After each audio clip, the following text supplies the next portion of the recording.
737, Nashville's morning news on Super Talk 99.7 WTN. Dan Mandis here for a Friday, along with Joan Jones and Johnny B. Scott Cepicky.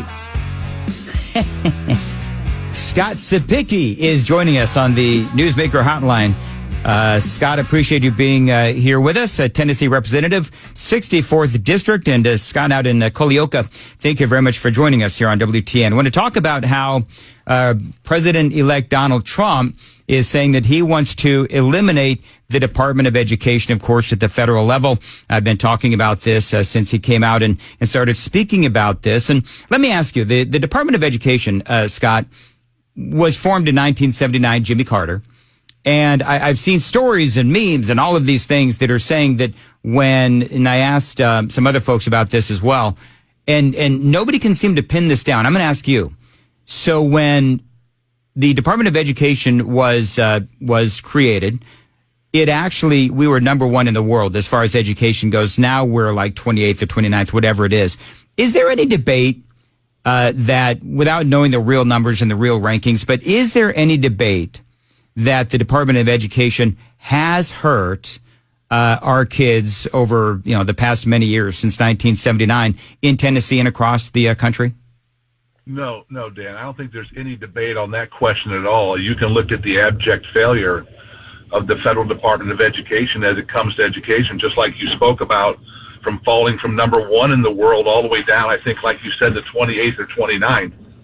And the mandates that keep coming from the federal government are just leading to a classroom in disarray. And so, already been having conversations with my colleagues. We are very excited about the opportunity that President Trump may present to all 50 states to give us the autonomy and freedom to figure out how we can educate our Tennessee students in a way that is even more successful than we have been in the past.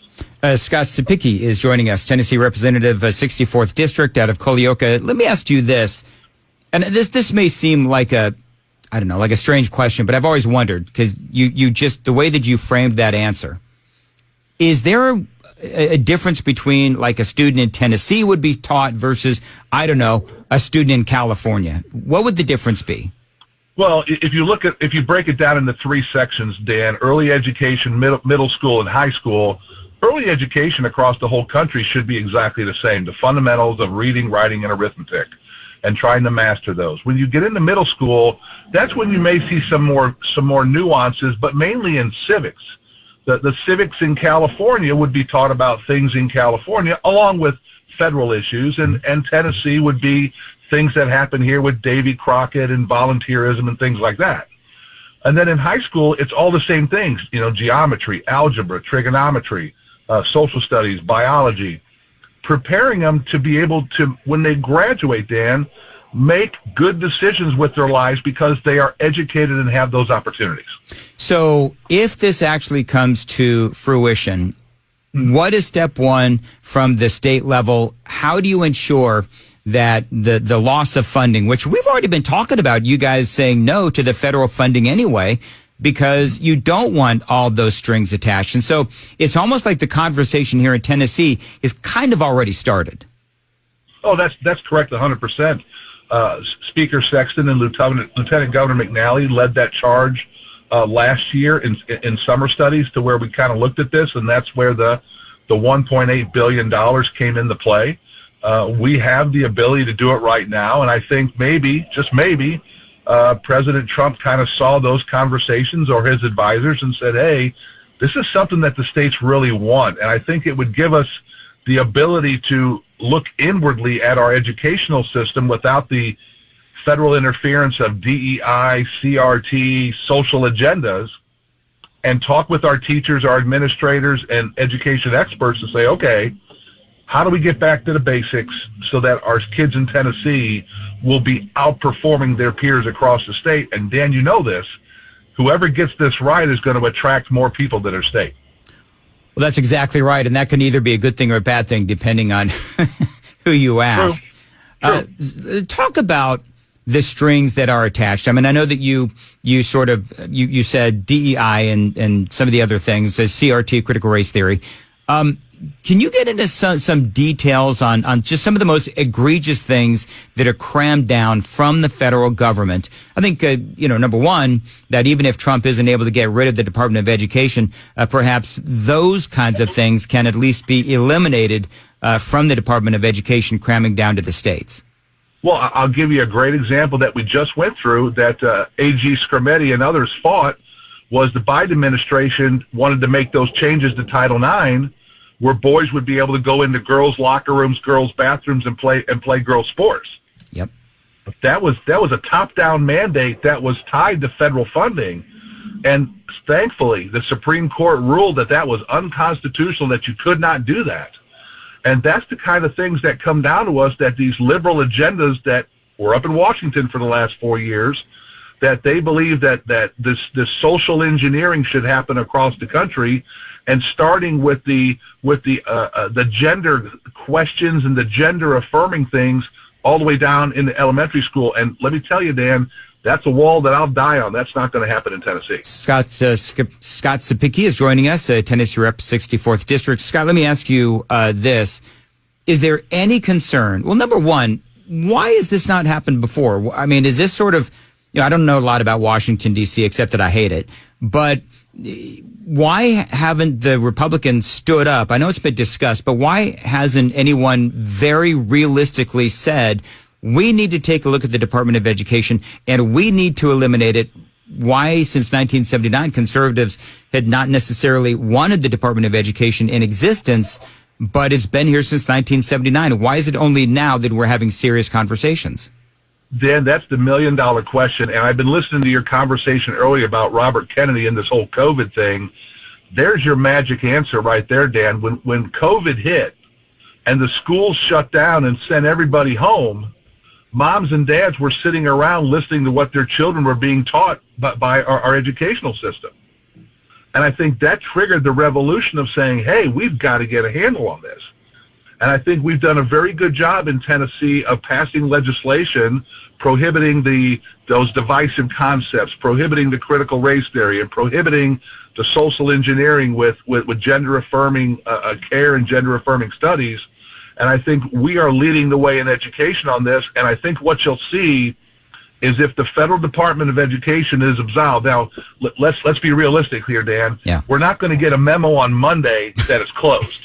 No, we won't. Right? It's going to be a step-down process because of all the grants and contracts. But once that wind-down starts, the states are going to grab hold of this and start to create these 50 individual ideas of how to do education. And you'll bring competition to the education field, which is what is so sorely needed. You know what's going to be interesting, too, is if you think about it, this will actually give us the opportunity as a nation to find out which kind of education works, right? So California will probably do all of their DEI, critical race theory crap. They'll probably still do that in California. In Tennessee, we won't, and we'll see whose scores are higher. And that's correct. And where people want to go. You talk about the ultimate school choice agenda, right?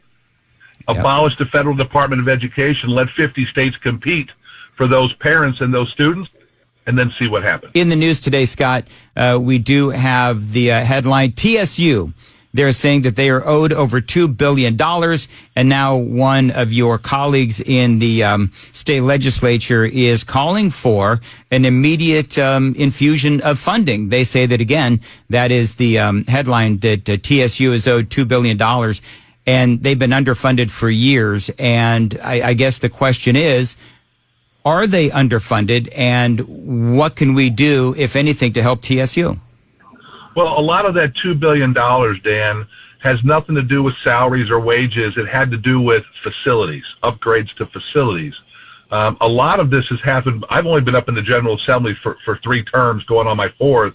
A lot of this has happened way in the past through discussions that they've had with TSU. I know currently the General Assembly, as you know, we voted to dissolve the board this last session because we were very dissatisfied with the management practices that board and the past president had with TSU, which put them in this financial dire straits. Well, they've had it, and by the way, it's G.A. Hardaway is asking the state Senate and the House to have this immediate infusion of funds. But you're right. I mean, I've been here for a long time, and it seems like TSU has always had problems managing the money that they do have. And so, I don't know, some people have said, I don't know if I would agree with it or not, but some people have said that the more money that you put into TSU, the more challenges that they have managing that money. Now, I don't know if that's true. I don't know enough about the situation, but from your standpoint, it does sound like they've had a lot of managerial problems in the past. Well, when the General Assembly takes the action that we did to dissolve a college board, yeah, I mean, that is the nuclear option that we invoked. And I will tell you this, the new board and the new president has been tasked with turning around a sinking ship.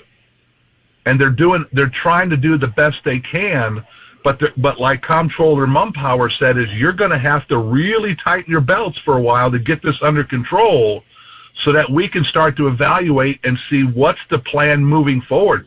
They have students leaving in mass numbers right now, so infusing them with all that money up front for the ability to pay people that may or may not be needed is not good fiscal responsibility. I think we've got to figure out where this settles and then rebuild TSU in a manner that will be self-sustaining and benefiting to the students that are there. Well, the question I would have then is, are you satisfied with the current board? Is there even more that you can do to try to fix the problems at TSU? And ultimately, I know what you just said, but my question is, can it be saved? Do you have an opinion on that? No, I think it can be saved. I think that the new board that the governor appointed, if you look at them, they are rock stars across the state of Tennessee. The new president is a rock star. That they're headed in the right direction, but you got to get to the point where you know the damage to the ship first, and then you start repairing the most essential parts. And I think that's why Comptroller Mumpower made a suggestion to him of like, hey, you're going to have to look at these different degrees you're awarding and seeing if you're getting enough participation to maintain all of those different opportunities, and maybe focus on the bare bones and rebuild it on stability moving forward. There's a headline as well that I wanted to talk about. Apparently, and this is not going to come as a shock to you or anybody who listens to my show, because I have spoken about this, but ESL, English as a second language, there is a lot of students coming into our state where English is the second language, and is now being tasked on the schools to provide these kids with an education, even though they can't even speak English. How big of an issue is this coming up in the next legislative session? How can you fix this? It's going to be a priority to us. I've been talking to my colleagues in Oklahoma in education, and we're being hit with roughly about 700 to 800 million more a year in K-12 education, trying to mitigate, and let's face it, these illegals that are showing up to our state, because the federal government says that if they show up to our classrooms, we have to educate them. Yep. Which means I've got to find ESL teachers, and trust me, those teachers do not grow on trees. It's like an unfunded mandate from the federal government. It's like, all right, we're going to open up our border. We're going to fly these people directly into states and cities across the country, and you just deal with it. The headline is Rutherford County sees increased need for ESL resources in schools, and all the different counties across Tennessee have the same issue. And I don't know how to fix it. Trump is saying he's going to have some sort of a mass deportation, but how he does that remains to be seen. And I don't think Tennessee will fight him, but other states are saying that they're going to fight him, those blue states. But you're right. I mean, ESL teachers, they're hard to find, and we're just not set up for this many kids that don't speak English, and then they come in 7th, 8th, and 9th grade, they can't speak English, and let's be honest, in El Salvador, the education system there isn't the best. And so they're coming in, I don't want to insult them, but they're not really smart in their own country, and then they come here and they're really behind, and they can't speak the language. what's interesting is my colleagues in Oklahoma, what they did, Dan, and I've already talked to my colleagues here, Oklahoma is sending the bill to the federal government saying, look, Biden administration, you created this problem in my schools. It is an unfunded mandate that I have to live by. So if you're going to create the problem, you should have to pay for it. And I think in Tennessee, we should be sending the federal government another bill for about $800 to $900 million to say, hey, you got to pay for this. Well, I'm sure they'll create this problem. You pay for it. I'm sure they'll get right on that. Well, we got Attorney General Scrimetti that's got a pretty good track record right now. He does. I'm a big fan of Scrimetti, and I very much appreciate you joining us.